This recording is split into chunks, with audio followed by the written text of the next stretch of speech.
Well, good morning, good morning. Good morning to you, and yes, indeed, it is early on Saturday morning again, and if you can hear the sound of my voice, you know you're listening to another edition of The Reading Circle with your host, Marc Medley. We come to you live each Saturday morning from 6 o'clock a.m. to 7 o'clock a.m. Some instances we have Reading Circle double headers or triple headers.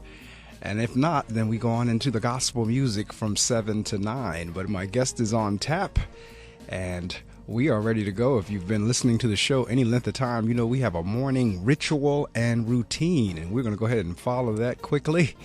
And before you know it, my guest and I will be chatting. So I'm going to go ahead and give you the weather.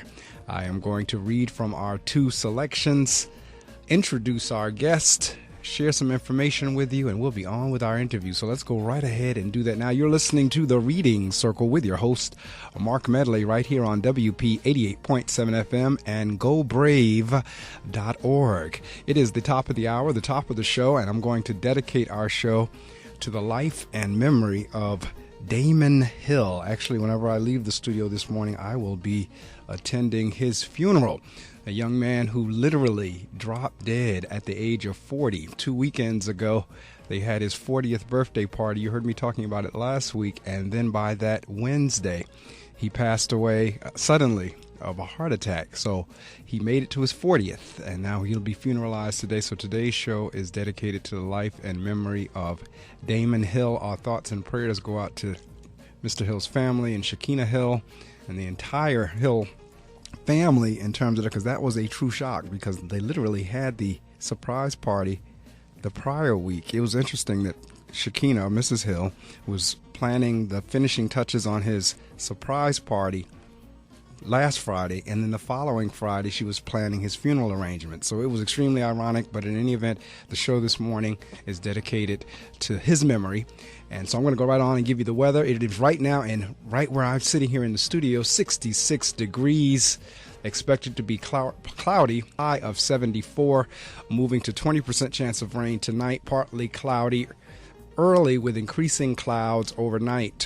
Tomorrow, Sunday, mainly cloudy, high near 80, and then Sunday night, partly cloudy, low of 63. And as we roll on into the work week, Monday, some clouds and possibly an isolated thunderstorm in the afternoon, high of 84. Monday night, partly cloudy skies, low of 64. And then Tuesday, the sun reappears, mostly sunny skies, high of 86, moving to a low of 65. And then on Wednesday, expect showers again early, then scattered thunderstorms developing later in the day, high of 83, low of 62 on Wednesday night. I started off this morning show with the Wrinkled Rag because that song is full of high energy. And since it is so early in the morning and my guest is calling an hour behind us, I put on a high energy song with the Wrinkled Rag this morning. All right, well, let me get right on into our readings from the book, What Can Happen When We Pray. For today, August the 2nd, it says, clear like glass. Today's prayer: use me, Lord, as an instrument of your wonderful power. Help me to be transparent so that you may be seen more clearly, then others may know that you alone are God. Amen. Today's reflection: the little girl stood terrified on the side of the house for more times than she cared to acknowledge. Her father had become violent. Who could she turn to? Who would help them? She was only 6 and not big enough to do anything. But something clicked. With the little girl's resolve, she opened the door just as her father drew back his hand. "Stop," she screamed. "Daddy, God doesn't like you hitting Mommy." In that instant, the father realized that it wasn't the little girl talking to him, but God alone.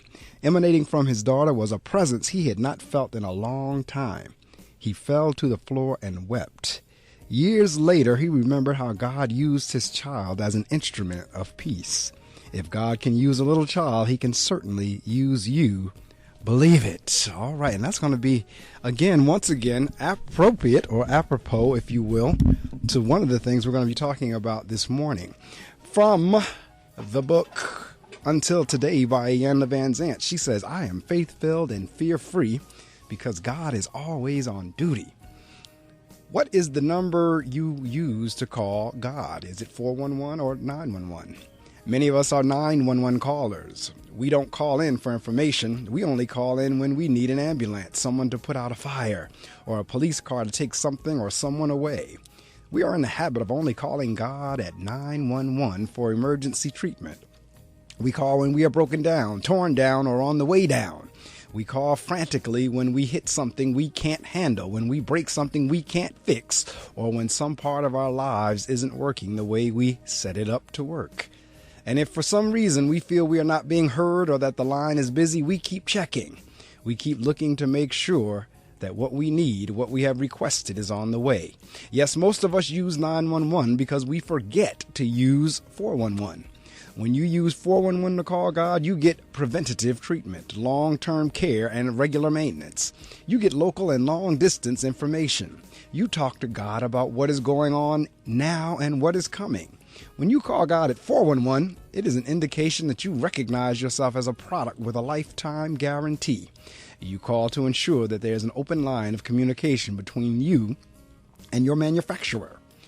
When you call 411, there is no need to wait, no need to fear, no need to grate. Why? Because you have paid your life care premiums on time. You know where the trouble spots are and what precautions you need to take. The good news is God is always on duty. When you call God at 411, you are less likely to need to call him at 911.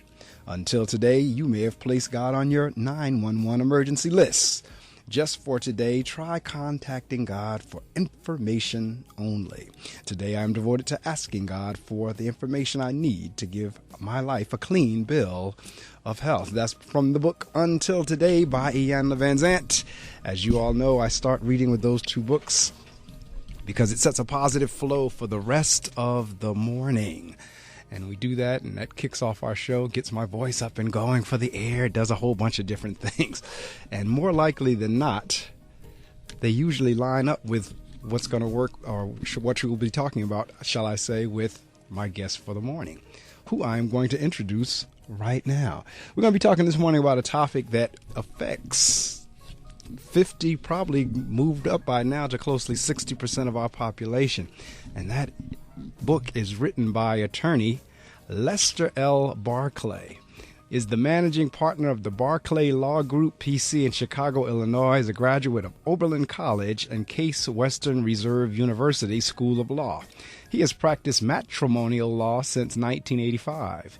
In that time, he has earned a sterling reputation as a skilled litigator who seeks to maintain the family's integrity during and after divorce. His passionate calling is to help children who are so often collateral damage. You heard that whenever I was just reading in the passage. In custody and divorce matters, frequently the court appoints him guardian ad litem to protect the interests of children in marital breakups. His influence in ethnically diverse law firms serves an equally diverse clientele. The firm's list of clients has included, all right, Alpha Kappa, Alpha Sorority, that's my sisters, the estate of Emmett Till, the National Black Evangelical Association, and the handling of family law matters involving professional athletes Eddie Curry, Richard Dent, Antoine Randall L., and Dwayne Wade in 2013. Attorney Barclay published his first book. That's what we're going to be talking about this morning. The groundbreaking title, The African American Guide to Divorce and Drama, Breaking Up Without Breaking Down. Kari Publishing Limited, Chicago. Divorce and Drama is the first cultural and comprehensive book on divorce for blacks. It offers a peacemaking approach that minimizes the drama, often accompanying contentious breakups, while placing the best interests of the children above all else. The wisdom and legal counsel of Attorney Barclay tackles virtually every topic related to separation and divorce, including visitation, child support, financial disputes, in-law relations, church life, and much more relating to the African American experience. In addition to his law practice and writing, Barclay is a legal advocate for for the disadvantaged and a helpful mentor to young attorneys. All right.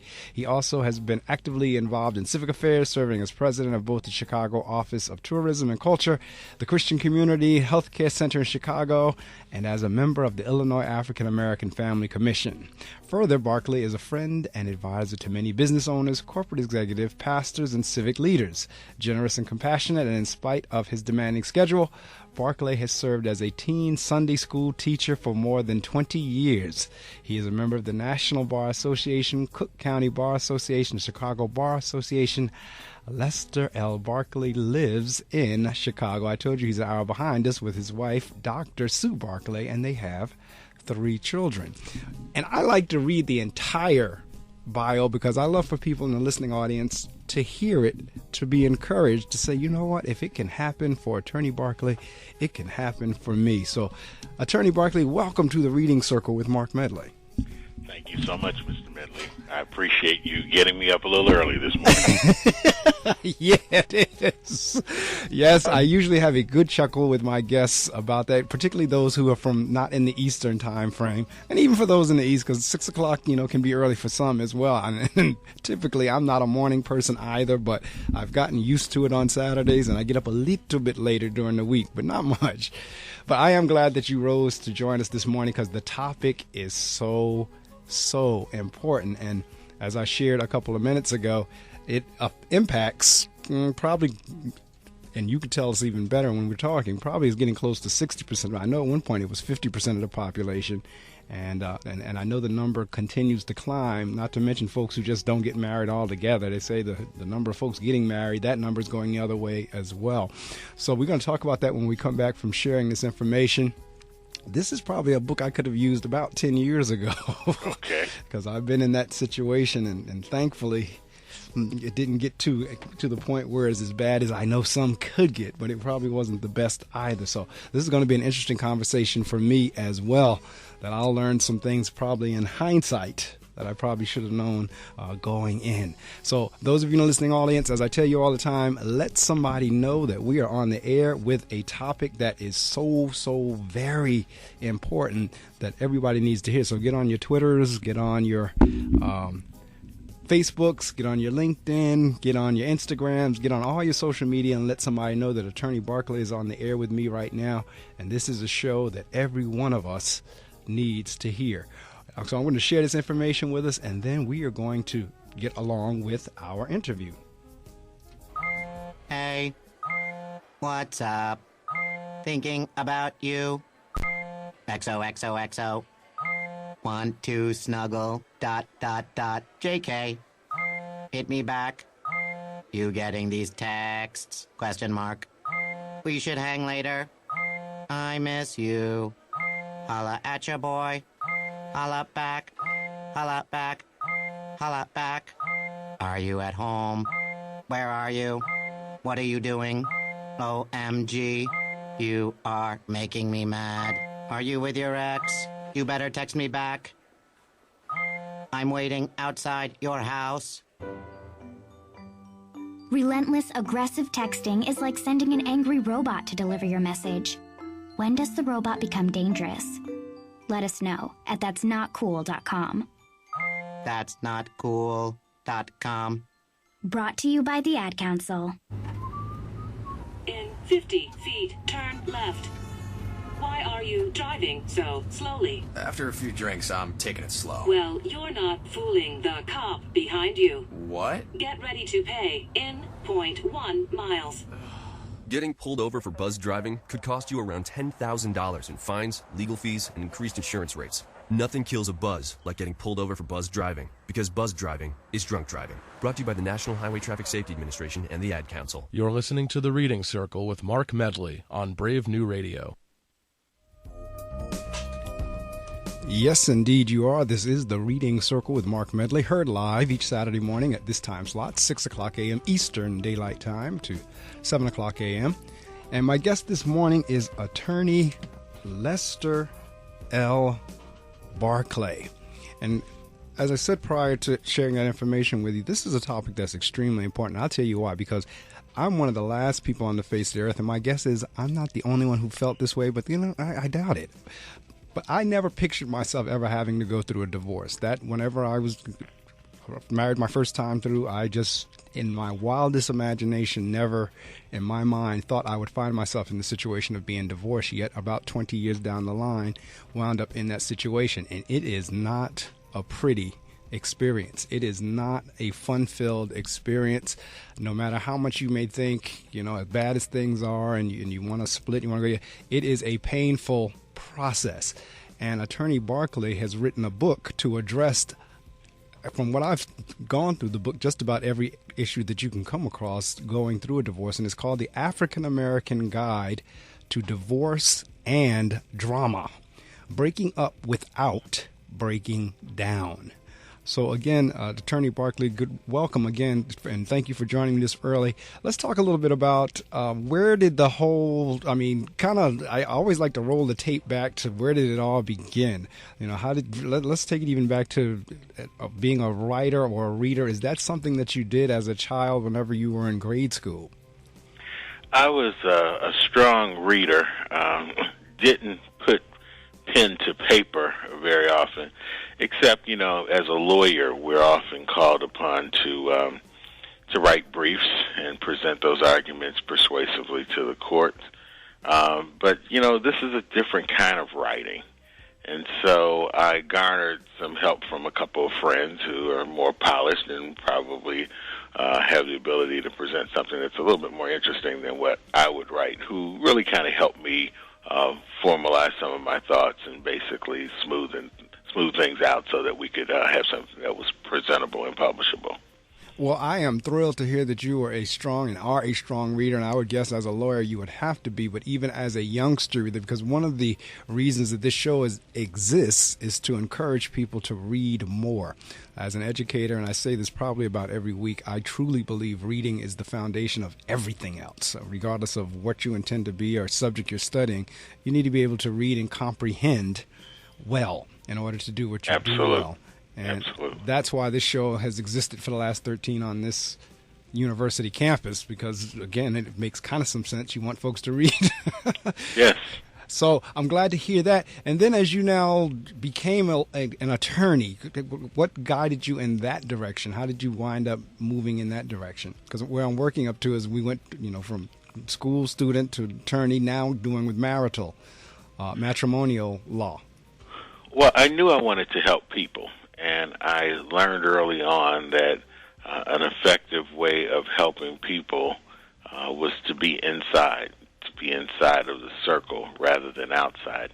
You could have 100 people outside protesting a particular issue, but you could have one person who walks in with a law degree into the courtroom and can walk out with a result that's probably exceeds the expectations sometimes of the 100 people who are out protesting. And so the ability to utilize your legal skill and apply that to get a result that you're seeking is a very powerful tool. And, I encourage some of your listeners who are on the edge thinking, should I pursue a career in law? It may not be as lucrative as some of the, Wall Street jobs or opportunities in the business world, but clearly the legal training, learning how to critically think, logical reasoning skills that you develop, really getting to the heart of an issue and finding out what's really going on and how to address it, how to compromise, how to negotiate, how to resolve conflict. Those are the tools that lawyers often realize in their training. And again, you've hit on a topic that is near and dear to me, and that is the critical thinking piece. And unfortunately, many of our children, and we're working with our teaching staffs and everything to challenge our kids to critically think more. In other words, don't just give them a little worksheet and easy answer type work. Give them some work that's going to challenge their thinking skills. And you are so right in terms of law or following the legal profession of doing that. So, okay, now we've made the decision to want to become a lawyer, you wanted to help folks, and you're doing that. How did you decide to focus in on matrimonial law? Well, initially, I did not. I was more of a general practitioner early on in my career. I started doing divorce work when several people came to me and said, really, they would like someone who was sensitive, who understood from a cultural standpoint. Oftentimes you may have someone, let's say, who went to church, who, divorce was taboo in the African-American church experience. I often say that the subject matter, even today, of divorce in the church is like talking about AIDS in the 80s. Correct. Everybody is experiencing it, but no one wants to talk about it, including, and this goes from the pulpit to the pew. So I had several, pastors or their wives who approached me and said, look, it's a very delicate issue, and oftentimes others who are outside of the church circle don't understand the impact that this could have on a congregation, particularly if it's a well-known, well-respected congregation with leaders of such. And so I was able to work through those issues in a very sensitive manner, recognizing that sometimes these matters can break up communities, they can break up churches, they can break up families, and basically looking to see how this could be done with some degree of sensitivity. And so once I started that, there was a comfort level, and people start calling. Well, I applaud you because you're absolutely correct. Again, and I'm speaking from personal experience in terms of, what I went through, it does impact everything else that you have no idea or thoughts that would be impacted. I mean, your friend base, your church congregation, some instances, your employment, your children, no doubt. It's so many tentacles that come along with divorce that initially you don't give a rise or thought to when you're in the heat of the moment. Yes, because I think in the African-American experience, the way our community, the tentacles are intertwined. For instance, it's not just us four and no more. It's cousin so-and-so and auntie this person, and all those people are impacted by our divorce. It's, the friends that you have. The court can decide who gets the house and who gets the car and who gets the bank account, but the court can't decide who gets the friends. And so, the church and the role that the church plays in our lives, where we have long thought historically that's a safe haven for us. And so, what happens now with the church, who gets to stay and who has to leave? All these things measure in our experience that are unique to the broader community. It is true. So I see now as we get into the book, and I'm holding it right here as we're talking, and I'm going through, you can hear the page turning. Part 1, the personal dimension, your personal legal guide. Are you ready for divorce? That was chapter 2. Chapter 3, A is for anger, and lots of it. That's what I was just talking about in the heat of the moment a couple of minutes ago. But let's kind of get into, what is, because what are the percentages now? Are we still hovering around 50%, or has it moved up? It's between 50 and 60% of all marriages end in divorce. And, we also, we just talked about it a little while ago, even in the church world, that statistic is the same. That's correct. So there's no distinction in the African-American church and outside of the church with respect to the numbers of people who seek divorce. And generally, what have you found in your experience has kind of been the leading cause, if there is such a thing, or does it vary? Well, it certainly varies, but anger would be the number one thing that drives people to divorce. I mean, you see people who are very angry, people who are frustrated. They pledge what they had to the other person they love, their trust, all those things. Many people witness that. It may have been the blessing of a church wedding, whatever. But, African Americans fought long and hard for marriage. I mean, historically, when whites in the pre-civil rights days didn't recognize the sanctity of marriage, particularly during slavery, of African American couples, they sought hard for validation. So when African American couples stand up and pledge to each other that they'll love each other until death do their part, they're pretty serious about that. And so, now, unfortunately, we're seeing fewer and fewer African Americans who wed.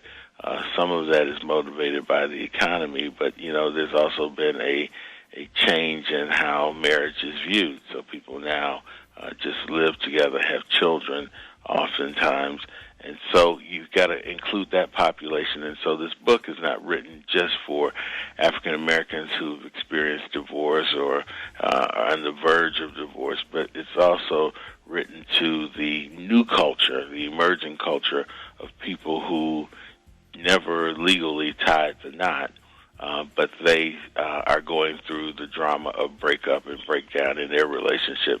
Once you have children, you bring those children into a relationship. Oftentimes, it's even more challenging because some of these people just met at the club. Right. And so they don't even have any foundation. Their families don't know each other. They just conceived a child. And as a result of that, they don't know each other. There wasn't the traditional, the family should meet and we should kind of, mingle and get to know each other. So that's a whole nother social dynamic that we're often dealing with, because sometimes when there's no foundation, you of course, you can't build an effective structure. And so that's what we're seeing more and more, a lot of drama, because families don't know each other, right. And they're not connected. And as a result of that, they sort of they fight all the time. That's interesting that you brought that dynamic up. And I'll tell you, because yesterday I was sharing with my wife, I was dropping my car off to be serviced, and they had the television on. And I believe the show was Let's Make a Deal. I thought it was Price is Right, but it was Let's Make a Deal with Wayne. I forget his last name. He's the host. And there was two young ladies that came up. They were the contestants, and one was African-American, one was Caucasian. And so Wayne turns around and he says to them, well, what do you do? He said, when you're not dressed in costume as a soft tissue box, what do you do? And the African-American young lady says, I'm a single mom. And the Caucasian young lady said, well, I'm a student. I'm in school. I'm studying math to be a math teacher. And I just kind of because Wayne looked at them like he just gave this strange look. And what popped into my mind is, first off, that wasn't the question. And if it was, she didn't answer in my mind what he was asking. I think the second young lady did. But this whole notion of single mom, where it's almost like a bravado, almost like, I guess that's just a new way of life. And my thinking was there's a lot of single moms, not necessarily by choice, but some of them are. Some is by force, but there are a lot that chose that. Well, Mark, what we also attempted to do in the book was to, relate to this new culture and basically define and look at terms that we hear that we never heard 15, 20 years ago. My baby's daddy. Right. And so when you hear that, which, I'm a little older, so, sometimes when I hear it, I cringe a little bit. That's two of us. But, for a black man to be, reduced to a vestige of, just he's nothing but my baby's daddy. He's not my husband. He's not the father of my children. He's just my baby's daddy or my baby mama. I got a lot of baby mama drama. That's right. Cheapens in many eyes the value placed upon marriage and commitment. Well, you're correct. And again, as I further conversated with my wife on yesterday about my thoughts about it, I said, you're looking at a nationally televised, a worldwide televised show for that matter. And if you look the way the two young ladies, even though they came in together, but how the whole thing was juxtaposed, the African-American young lady and the Caucasian young lady, one was talking about school, one was talking about being single mom. And my other thought was, I said, the perception of something like that is, does any black men stay with their children? I mean, I'm a single mom. And it's like, and you're absolutely right, because I cringe at that as well. And it's just, It is something, but again, like you said, in 2014, because I'm a little older too, but in 2014, that is kind of like our way of life. Yes.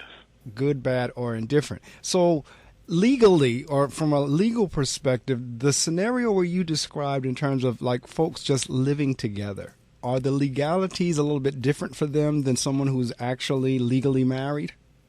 They are. There's some jurisdictions that recognize common law marriage, but for the most part, most jurisdictions recognize a legal and valid marriage, and that is performed by an officer of the court or by a religious officer.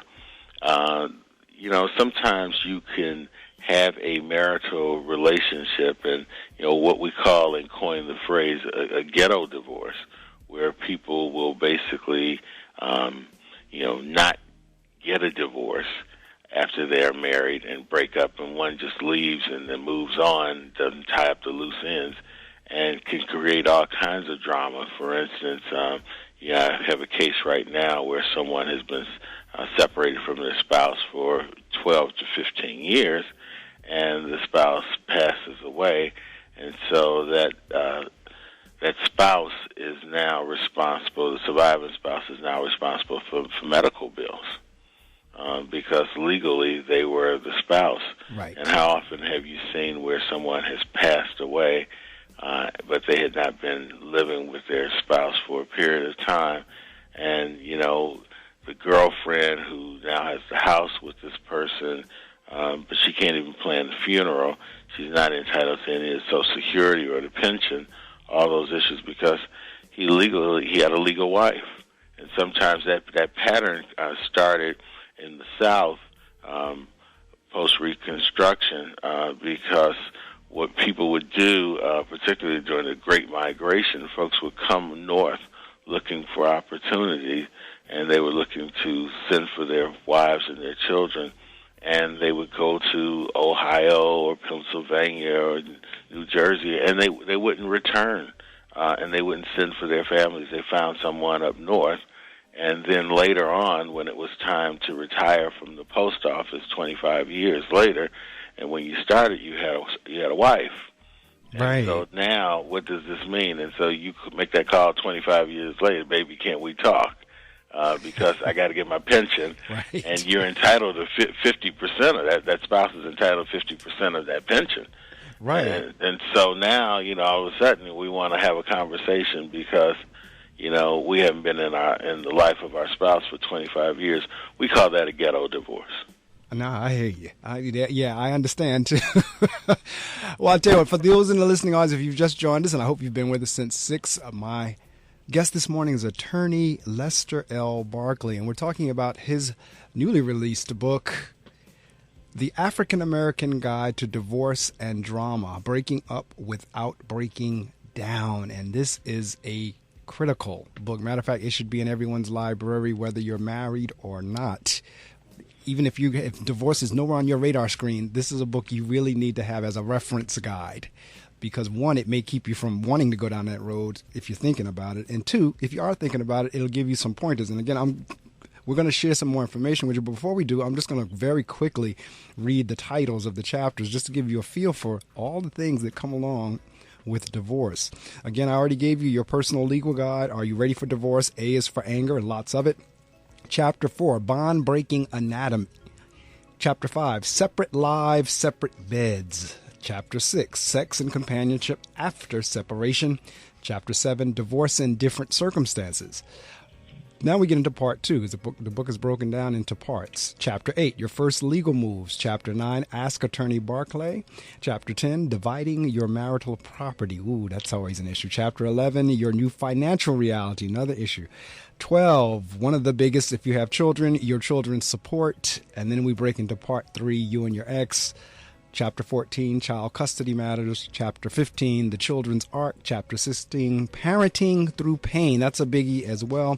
Chapter 17, Your Extended Family. Part 4. Chapter 18, Who Keeps the Friends? We talked a little bit about that. You and Your Church. Talked a little bit about that. And then the last part of the book is part 5, Now Rebuilding. Now what? So now that you're legally uncoupled, 21, Taking Charge of Your Future, and Chapter 22, From Break Up to Break Through. I'm going to share some information with you. We're going to talk some more about this, but again, let somebody know that this important conversation is going on. You never know. We may wind up saving a marriage, or at least maybe cutting down on some of the drama that attorney Barclay is talking about. So let somebody know that we're on the air on gobrave.org and here locally on WP88.7 FM. Think carrying 10 or 20 pounds of extra weight isn't much? We went to a park, handed 10 and 20-pound sandbags to people aged 45 to 60, and asked if we could follow them around. 10 pounds makes a big difference. Oh, I definitely felt it in my knees. A few extra pounds each year can cause joint pain and lead to serious chronic diseases like diabetes and heart disease. Wouldn't you like to drop that weight and stop picking up more? Visit hhs.gov/1 pound at a time to find out how. Obesity happens 1 pound at a time. So does preventing it. Brought to you by HHS and NIH. They thought they could stop me. They thought they could hold me down. But boy, did they think wrong. Cause I'm here. And now that I'm here, I'ma keep giving y'all the illest mix you've ever heard. From executive producer Diamonds comes the illest show on radio. Starring multi-award winner Diamonds. Every Saturday from 3 p.m. to 6 p.m. on Brave New Radio. Club Melting Pot.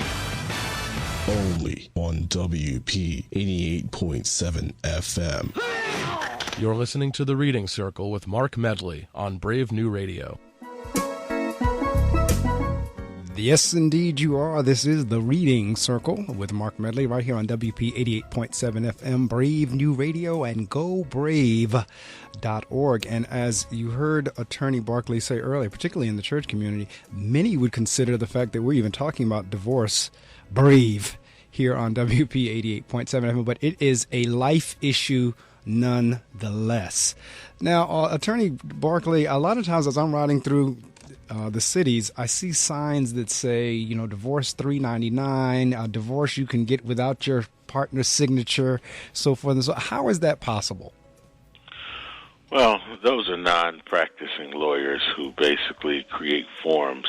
But, you've got to be very careful how you do that, because it's like doing a will kit where if you don't cross the T and dot the I, one mistake can result in, you losing something that you're entitled to, or you having to give something back that you thought you were, entitled to. So you've got to be careful, and I often tell people who say, well, can I do it myself? And I said, well, you possibly you could. However, if you were having brain surgery, would you consider doing it yourself? That's right. And that thought is kind of sobering for most people. And it's, well, why don't you just leave it in the hands of the professionals who are ultimately responsible? I mean, of course, you could do your own brain surgery, but, I would suggest otherwise. I hate to laugh because it is a serious topic, but I have to agree so much. Because, again, one, having gone through it and knowing the intricacies, I know for a fact there was no way I could do that. What is that they call that whenever you do it yourself? I wanted to say pro bono, but I know pro bono is the cost. That's it, pro se. Because I really had your book been around in 2005, 2007, 2008, I would have had a copy of it because I did some major league research. Anytime I go in anything, I go into research mode, and I had done divorce research up the wazoo. I had about every kind of guide and book going, and I could not agree more in terms of letting the professionals do that. Not to mention, you said it earlier whenever you were kind of talking about why you went into law. It is a totally different experience when you go into a courtroom with an attorney than when you go in there by yourself. Absolutely. Absolutely. Especially a competent lawyer who has the experience to navigate through trouble orders. When you're talking about divorce, you're talking about a very, very difficult time for a person's life. Divorce lawyers, unlike lawyers who may represent you in contracts, or let's say you bought a house or you have a bankruptcy, we get to know every aspect of your being. This is true. For instance, we know everything about your taxes. We know everything about your children. We know everything about your mental health. We understand your finances. We get to see every side. We understand your sex life. This is true. So everything is fairly transparent for divorce lawyers and placed on the table because that's the way it works. So, unlike someone who's just doing a real estate transaction, the divorce lawyer gets to see every aspect of your life. This is true. I think the form is the CSI. I know that's one of them. Yes. The CSI, I mean, you have to list, I mean, he's absolutely right. Attorney Barclay is absolutely correct. I mean, there is nothing that does not go uncovered as you're going through the process, if you're doing it correctly. But like I said, some things, if you don't do it the proper way up front, can come back to haunt you years down the road. I noticed as I was reading the bio that you've actually worked with Eddie Curry, Richard Dent, Antoine Randall, L. Dwayne Wade. Is it any different working with these quote-unquote celebrities versus your average Joe? There is not. A broken family is a broken family. And, the pain that is caused in divorce, particularly for children. We see so often children who just want their families to be made whole. I often will see a child who will just decide, well, if we're going to get a divorce, we don't need this house, so let me just burn it down because of the pain that child is in. You see children as the collateral damage of divorce where a parent will say, well, that child is doing fine, he's coping, but in all actuality, in reality, that child's heart is broken. The child wants the parents to be together. A child will go to visit with a parent over the weekend, will have a great time, and then come home and let's say if mom says, well, how was your time with dad? We didn't do anything. It was boring. But that child knows that he doesn't have permission to disclose that he had a good time with dad because mom may be angry at him. That's correct. So we see children placed in that position. Oh, that one I know well. I mean, it's like I have a couple of friends who either have gone through it or in the process of going through it. And it's sometimes you almost think sometimes like there's a playbook because when you start talking and sharing experiences, it's almost like, wow, that's that same movie. And one of them was just what you described in terms of the child feeling like I can't let either parent, one or the other, know that I do enjoy. And in all actuality, both of them are their parents. The child should not be placed in that. And that's a bad spot to be in because they can't go home and acknowledge that they had a great time because they're afraid they're going to be, ridiculed or put down or angered. Other parents are going to be angry with them. So, yeah, it is real. And I'm glad you said about children because that was going to be my next question. Talk a little bit about some of the impacts on children. Well, divorce can basically stunt the growth of children from an emotional standpoint to see your family break up and feel powerless to do anything about it. Your voice is not often heard. Sometimes a court will appoint a guardian ad litem to represent the best interest of a child, and so someone who could objectively intervene on behalf of the child and can basically tell the court this child needs therapy. One of the issues in our community, and I would encourage your listeners to consider that if you're going to go through a divorce, in majority communities, what they do is they shore up the base. Right. We're going to be going through this. Let's get some therapeutic intervention. We just assume that if our kids see go through a divorce, everything is all right. And that's what's going on in our urban areas, where our kids are traumatized even by violence, and we just assume that it's okay.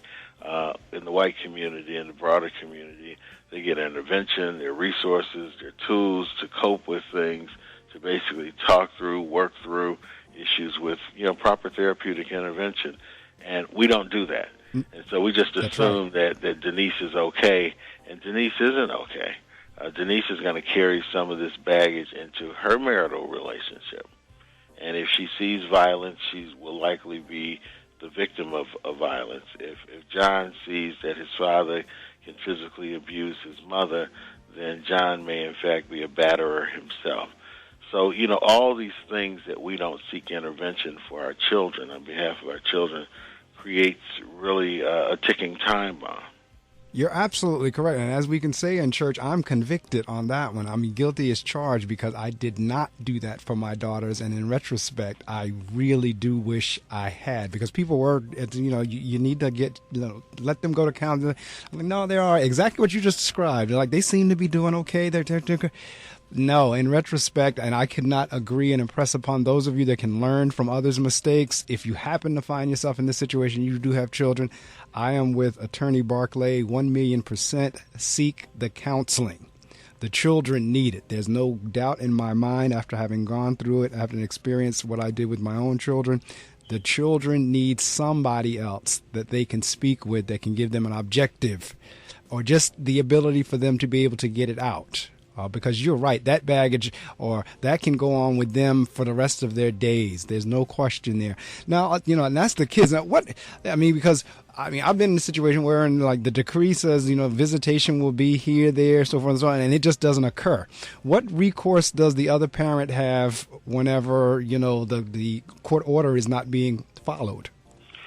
Well, you have the right to seek sanctions against that spouse for violating the court's order. Let's say if you're supposed to get the children on Fridays at 5 o'clock every other weekend and on certain holidays, if that person does not adhere to the schedule that's laid out in the decree or the final order, then you can basically take that person back to court. And in many instances, if the violation was willful, intentional, without any reason that would be rational in terms of to excuse it, then a judge could basically hold that person in contempt and could possibly incarcerate that person, or it could require that person to pay your attorney's fees.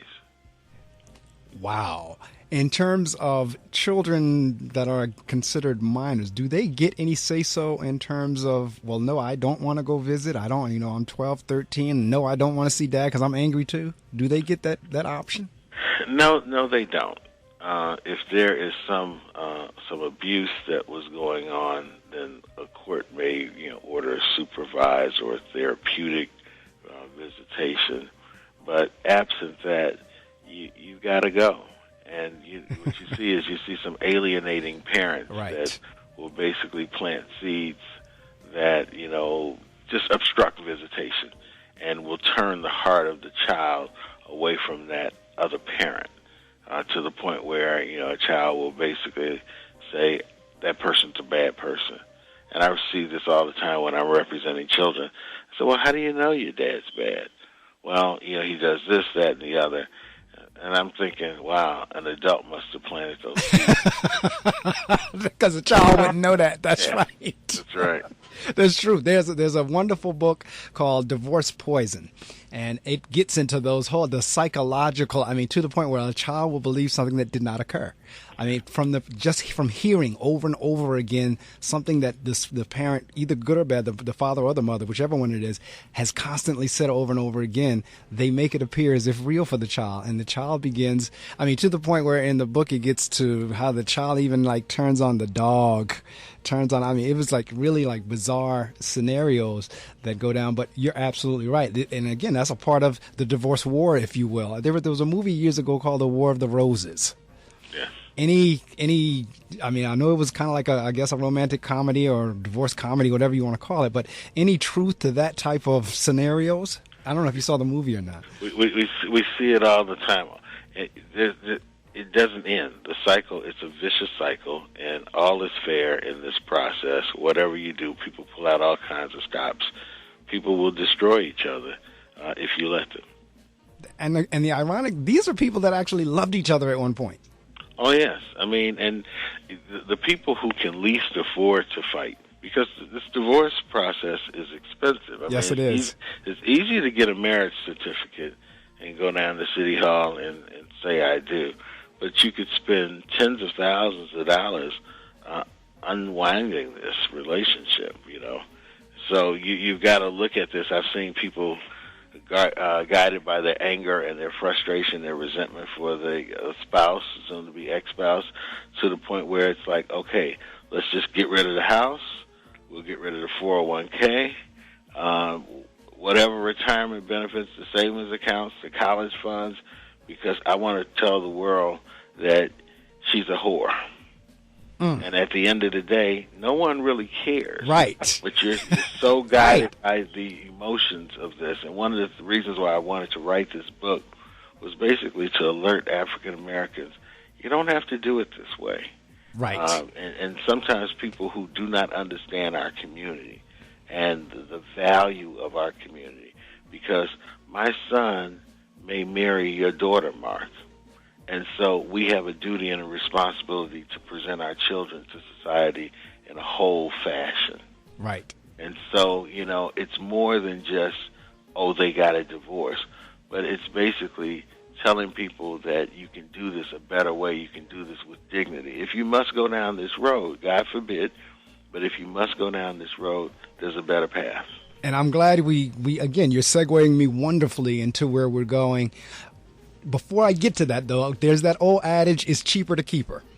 Any truth to that? Well, you know, let me tell you, I think that there is some truth to that. But, you know, nowadays, and I cover this in one of the chapters where I said, you know, make a stretch, sister, because now it's cheaper to keep him. In many instances, African-American women are the primary breadwinners in our family. That's correct. And so what we're seeing, and this is a new dynamic that's completely different from the mainstream. She's the one who's working in many instances, and if she is working, oftentimes her earning power is higher than his. Correct. So what does that mean? It may be cheaper to keep him. This is true. Because what we find, women of all races, doesn't matter, you know, they don't have a problem in many instances taking alimony, maintenance, child support, those things from a man. But when you switch the script and a woman has to pay a man or a father, oh, wow, that's one of the most difficult, bitter pills to swallow. And, you know, they'd rather die and would never mind where they want to go. Right. Before they will pay him a dime of their salary. So we're seeing a whole lot of that. Yeah. And, you know, it's funny because some things perceptionally are seen as a given. In other words, it's almost seen as a given that the kids will reside with mom. It's almost seen as a given that child support, what do they call that whenever it's alimony? Alimony. I'm sorry, that's what I was looking for. It's almost a given that will be coming from the male to the female. And you're right. In 2014, that is not always the case. Well, you know what we see is that from a cultural standpoint, most African American men are okay with the mothers raising the children, and the ones who are not generally, it's because there's an issue. And what we see is that African American men win custody more often than one would think. Wow. And that's because in the mainstream, you know, there's just a bloodbath and, you know, they just fight it out. But in the African American experience, a black man will generally not seek custody unless he feels there's a profound reason for him doing so. There's some kind of mental health issue. She's not wrapped too tight. You know, there's a drug issue. There's, you know, some issues that go to moral turpitude. And so, you know, those kinds of things where, you know, we tend to step back and say, okay, I will trust that she'll do the right thing with this child support money, and she won't be giving it to her boyfriend. Right. She won't be abusing my children. And we only step in when there's an issue that is like, oh, no, I can't let my children go through that. Yeah, hold on one second, because I have a caller on there. I think if it's who I think it is, it's probably at my 7 o'clock guest, but I'm going to let the two of you go on there together. Hold on a minute. Good morning. You're on the Reading Circle with Marc Medley. Hello, Mark. Michael Taylor. Michael Taylor, good. You are on the line. I want you to stay on there because I have an interesting guest here at the 6 o'clock hour. We're Lester L. Barclay, and I'll talk to you later about us moving the time. And I'm so glad you joined us because both of your work is somewhat similar. Because I know, Michael, you're doing work with African American males. Correct. Good. And Attorney Barclay has written a book on the African American Guide to Divorce and Drama: Breaking Up Without Breaking Down. So this is a wonderful dovetail in terms of our family. And so, okay. Michael Taylor, meet Attorney Lester Barclay. Hello, Mr. Barclay. How are you? Good morning, Mr. Taylor. All right, so Michael, hang on and listen in, and we may extend out. And either way, the beautiful thing about kind of like being on this particular station, and I have the autonomy to do it, and I'm grateful to God for it, is I have the flexibility. And so that works for me whenever things don't go as they're supposed to go. But sometimes God has a way of doing things a different way, and it works out for the best. And I have a feeling this morning is one of those. So going back to that, Michael, so glad you joined us. I'm going to get you introduced shortly. But Attorney Barclay, going back to that, what we were just talking about in terms of that, talk a little bit about, because we were going down that road. If we have to go down that road, how do we do this amicably, if there is such a thing as an amicable divorce? And there is, because I know some folks that have done it. Is it an issue where when both parties come to the conclusion, you know what, this just is not working? Is it different when that happens versus one says, I'm out, and the other had no idea what was going on or felt like the game was changed on them? Well, I think that what I would argue is that one should take care of their emotional issues before they start their legal ones. And let me give you an example of that. It's not uncommon to see someone who has a PhD or a master's degree out keying a car or breaking windows out. And you're wondering, right. my God, this is a medical doctor. You know, what is she doing? Well, when your heart has been broken, it's been broken, and the pain that you feel,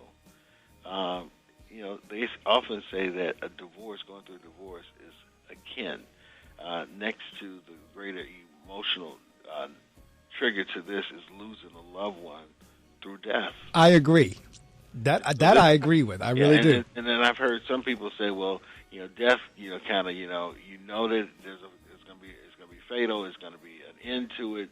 But sometimes divorces drag on, and you see the pain that occurs, and years and years and years go by, and children are impacted, and then you see the impact and effect on children. So all kinds of issues that come into play here. And now we're dealing in our community with other issues that are very, very complicated.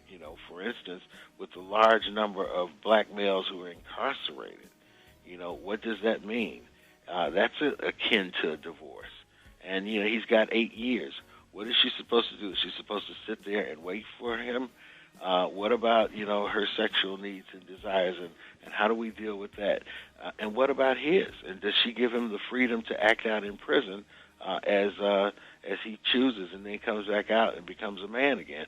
I mean, these are very complex issues, and now we're seeing the high rate of incarceration of African-American women as well. We're dealing now with more complex issues where brothers on the down low, and what does that mean, and how do we address these kinds of issues in the context of marriage in our community? You're so right. And Michael, this is where kind of like, because you're working with the teenage boys. And this issue that I'm talking about with Attorney Barclay impacts them as well. And this whole issue of the breakdown of the family unit by divorce one way or the other, or either, as we were talking earlier prior to you joining us, baby mama drama, my baby daddy, my baby mama, so forth and so on. So this impacts what you're doing in terms of the young men that you're working with as well. Well, actually, most of my work is not with young men. I deal specifically with men in the 25 through 50 age group. Okay, so then even more relevant then. Yes. So I just caught a little bit of what you guys were talking about, but I think he's really hit something important, which is from a male perspective, especially when you start talking about divorce and relationships in general, the challenge we have as men of color, I think, is the whole idea of masculinity in and of itself, and how as men we have been conditioned not to feel. And so what that does is it disconnects us from really being able to connect emotionally with the people we're in relationship with. So the foundation of the majority of issues in our community, I believe, actually start with our inability to deal with our emotions. And and again, you just heard Attorney Barclay say in terms before we even get to the legal piece, deal with the emotion piece. So the two of you Absolutely. are right on point. Yes. How often do we see African American men who have been beat up and beat down through this process? And what I see is a man will basically say, I'm tired of fighting with you. I'm walking out of here, and I will see a white lawyer, for instance, who will get Mom a nice hefty amount of child support, correct, nice amount for maintenance, and the brother walks away, and he feels abandoned. He feels like he's been violated, going through this process because this white lawyer who wasn't sensitive or culturally competent saw her have him emasculated. And as a result of that, he says, you know what, you can take all that stuff. But, not only am I divorcing you, I'm divorcing the children, too. And that's crazy from the standpoint of, because those of us who are trying to send the opposite message of, no, you as my children, I'm not divorcing you, that's a hard sell a lot of time, because if the children have been poisoned from the opposite direction of, yes, if your father left or your mother left, they are divorcing you. That's all, because exactly what you just described, again, back perceptionally, is what people see and feel. And if one can use that to manipulate, and if it's one of those bitter ones, that's one of the things that's used to turn the children. Well, that's why you need culturally competent lawyers. And that doesn't mean the lawyer has to be black, but the lawyer has to understand your family structure. The lawyer has to understand what it means to get all these material things. But the one thing that he can't get for you, or she can't get for you, is for your soon-to-be ex-husband to have a relationship with his children. And can both of you hang out for a little bit, Michael, and as well as Attorney Barclay? Can both of you hang out? Because now this has turned into a whole different, like a little forum, and I'm loving it. But I will be sensitive of everyone's time. If anyone needs to drop off, and I know, Michael, we're going to start our interview, but right now is now turned into a whole nother powerful type of thing, of a dialogue here of what's going on in the African American community, particularly with males and particularly with the breakdown of the family. And Michael, in Lester's book, in Attorney Barclay's book, he's trying to show that if we do have to get to that road, there are ways to do it without tearing everybody apart. And that's the premise of his book, Divorce Drama, Breaking Up Without Breaking Down. But it's 7 o'clock here, and there's a couple of things I need to do. I just need to give folks the weather, let them know that they're listening to 88.7 FM and Brave New Radio, gobrave.org. I'm going to do that, share the weather and everything with you, and then we'll talk for a few more minutes as a group. And then Attorney Barclay, I'll let you get back. Both of you are in the Central Time Zone, so it's it's an hour or so behind on your ends. But it's just, again, it's turned into a very powerful discussion that I think the listening audience, matter of fact, I know they're appreciating. If they're not, I know I am, just sitting here behind the mic listening to the both of you. And certainly for the last hour, speaking with Attorney Barclay and having gone through the process of divorce, just chatting about this and looking at things in hindsight and knowing what I've experienced real time. So, all right, if you hang up for a couple of minutes, let me let the folks know what's going on with the weather, and then we shall be right back with our chat. Hi, we're Pescadora. Hey, this is Alexandra Kelly. Yo, we're talking to plants. I'm Secret Mountain. Hey, we're Have a Good Season. Hi, we're Everything Ever. Hey, we're the Swim. Hey, we're Ashes Terrain. You listen to WP88.7 Brave New Radio. Are you brave enough? WPSC FM 88.7, Wayne, New Jersey. Part of the William Patterson Broadcast Network. Brave New Radio. Straight from the WP88.7 FM Weather Center, here's your local forecast. All right now we've moved up to 63.7 degrees. Rain this morning, a slight risk of a thunderstorm for the afternoon, high of 74. On tonight, partly cloudy early. Looks like we have a 10% chance of rain tonight. We had a 100% chance of rain this morning, and it was raining when I drove into the studio. Tomorrow is Sunday, mostly cloudy, high around 80. 20% chance of rain in the morning, 10% chance of rain Sunday night. And then on Monday, some clouds and possibly an isolated thunderstorm in the afternoon, high of 85. Chance of rain 30%. Monday night, some clouds early will give way generally to clear conditions, dropping to a low of 64. And then on Tuesday, the sun returns along with a few clouds, high of 86, low of 65. And Wednesday, rain showers in the morning with scattered thunderstorms arriving in the afternoon, high of 83, low of 62. That is the weather right here, brought to you from the WP 88.7 FM Weather Center. Well, if you've just joined us, you have missed a doozy, and there is a doozy more to come. I have two distinguished guests on the line, one from Chicago Chicago and one from Texas. I have attorney Lester Barclay on the line. We're talking about his book, The African American Guide to Divorce and Drama, Breaking Up Without Breaking Down. And I have Michael Taylor from the state where everything is big in Texas. And Michael, what's the title of your newest book? Because I remember we shared it, your first book a few years ago. What's the title of your latest one? It's called Black Men Rock, 10 Keys to Empower Black Men to Live Extraordinary Lives. Okay, and that dovetails wonderfully this morning because, again, as you heard Attorney Barclay say, a lot of time black men, particularly in the divorce process, are just beat down. Right. And so now I'm getting both sides of the spectrum. As a matter of fact, if we do what Michael is talking about black men rock, some of these divorces may not occur because a lot of times the divorce happens because, as you heard Attorney Barclay say, even in the marriage, the man is castrated or the man is beat down to the point where he says, you know what, I'm out. Yeah. So maybe if we got to the point where people understood that black men rock or so forth, they may not be as apt to leave. Well, let me throw this out, Mark. Let me give you a flip side to divorce. Divorce is a very traumatic, can be devastating experience for all parties involved. But there is such a thing as a amicable divorce.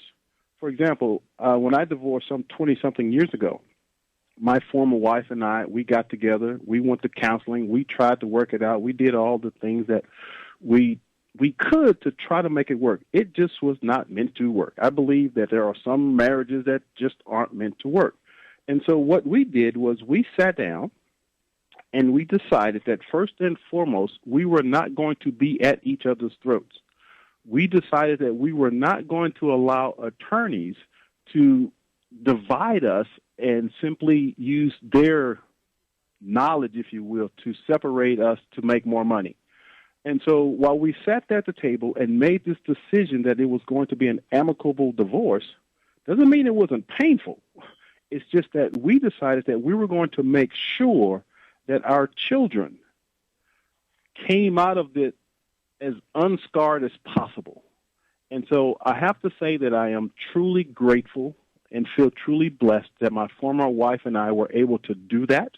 And as a result, we've raised 3 wonderful, healthy, emotionally, spiritually, psychological children who are now 28, 30, and 33. So the good news is that divorces can be amicable, even though they may be painful. So, Attorney Barclay, is that where you're headed towards in your book in terms of, because, I mean, that would be the ideal situation. I could not agree with Michael more.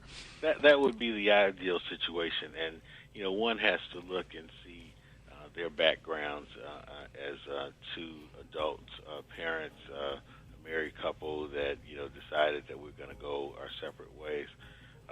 Because we're not seeing that from the cases that we see day in and day out.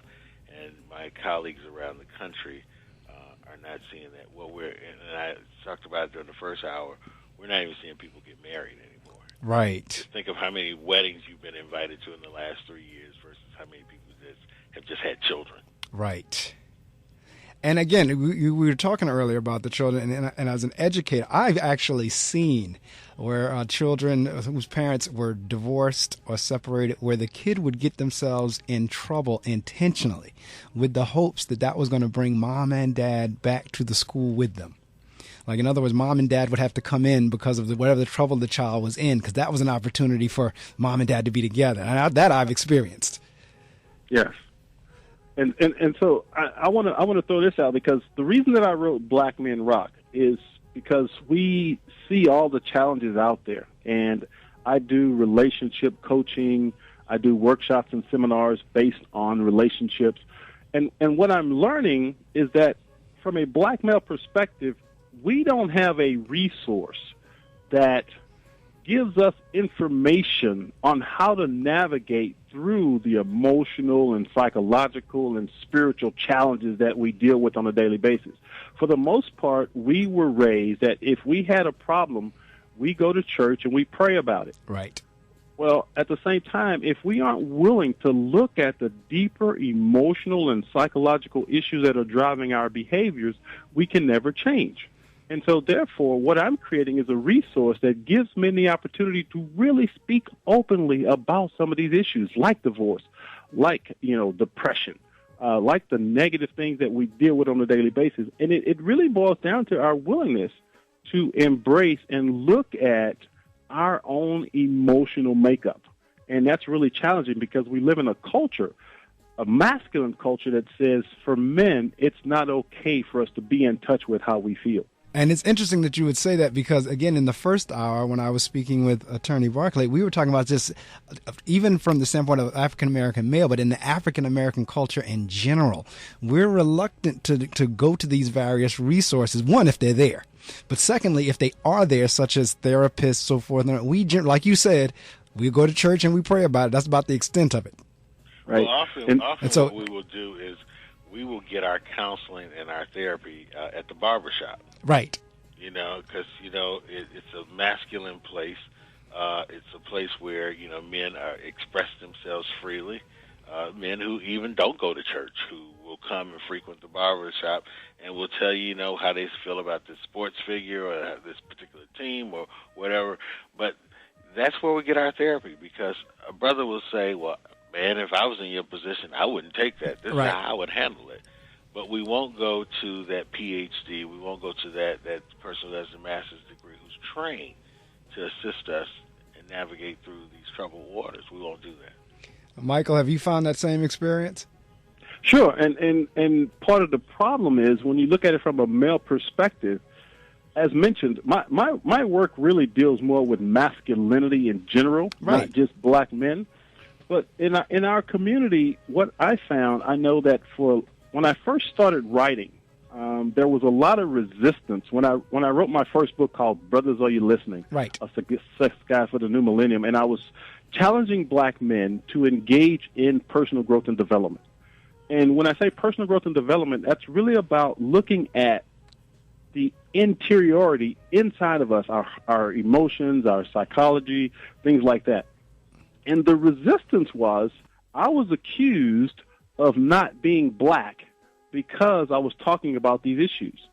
I was accused of trying to be white, of adopting white psychology, and it really surprised me that there was so much resistance in the black community for having this dialogue. Now, as I look some 20 years later, with Black Men Rock and some of the other work that I'm doing, I see a new opening where black men are now becoming more open to having these conversations. And one of the things that's driving that is this whole idea or this whole advancement of women. For example, for the first time in this country, there are more women in the workforce than men. There are more women graduating from college than men. And this isn't just black. This is just men and women in general. In general, gender-wise, yes.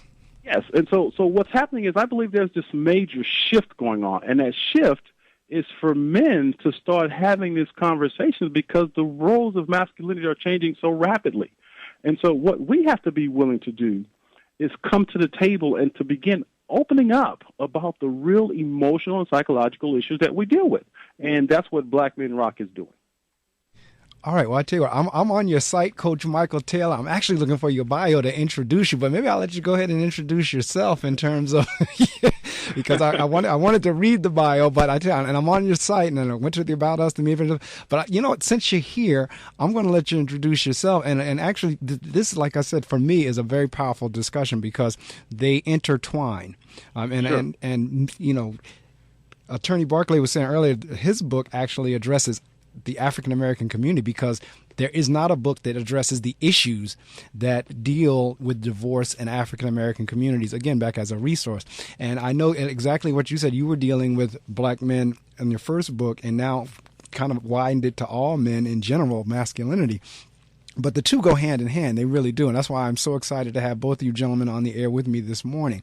So I tell you, this is what I'm going to do. I'm going to share this information with you. Attorney Barclay, I'm going to give you the opportunity to let everybody know how they can get a copy of the African American Guide to Divorce and Drama, Breaking Up Without Breaking Down.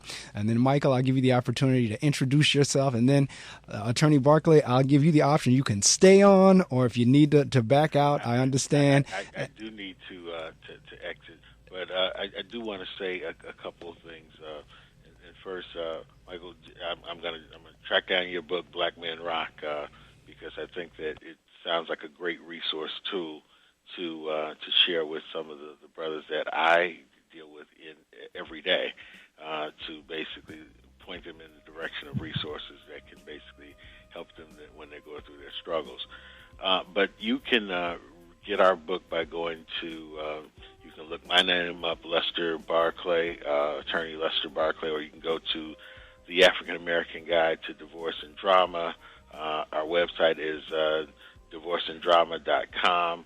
Our book is available at Barnes & Noble. You can get it there.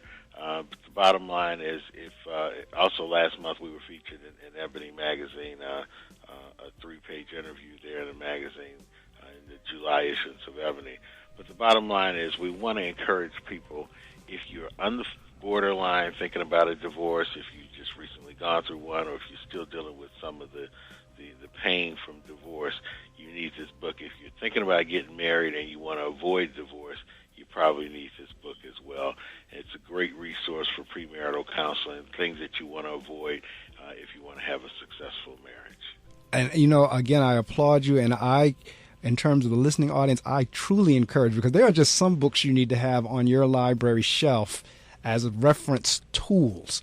Just like we have reference tools for finances. For those of you who are into mechanics, you may have reference tools in terms of engines and car maintenance and lawnmower maintenance. And those of you who are into whatever, this is one of those books that we need to have on the shelf as a reference tool. Because again, everything, and trust me on this one, I have lived this. And there's not one thing in this book that you do not encounter whenever you're going through a divorce. So I highly recommend, even if you're not in that situation now, to have it on the shelf to be able to refer to it. And again, it is the African American Guide to Divorce and Drama, breaking up without breaking down. Actually, he's trying to avoid a lot of the drama that really you don't have to have. As you heard Michael talking about earlier about having an amicable divorce, you can have that if you work toward that. And this is a guide that can help you do that. Attorney Barclay, that's Barclay. Thank you so much for joining us this morning. And I wish you nothing but the best. I will be in touch via email. As I said, the show is recorded, and I will get a copy of the MP3 link to you that you can share with any which way you choose. Thank you so much, Mark, and good luck to you, Michael. All right. And also, Attorney Barclay, thank Chris for putting us together. I will do so. Thank you so much. Thank you. Thank you. You too. Thank you.